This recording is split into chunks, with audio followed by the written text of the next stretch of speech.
হুজুর হাসি মুখে রুমে প্রবেশ করেন। আসসালামু আলাইকুম বাচ্চারা। ওয়ালাইকুম আসসালাম হুজুর।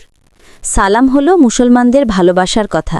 কারো সাথে দেখা হলে সালাম দিবে, আল্লাহ এতে বরকত দেন। হুজুর, সালাম দিলে কি সওয়াব পাওয়া যায়?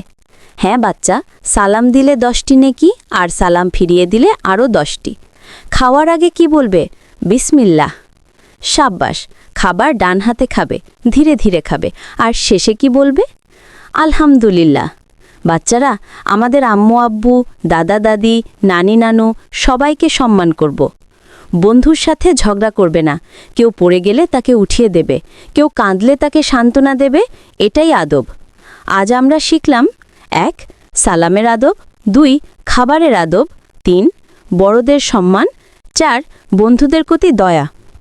এগুলো মানলে সবাই তোমাদের ভালোবাসবে আর আল্লাহ খুশি হবেন ইনশাআল্লাহ।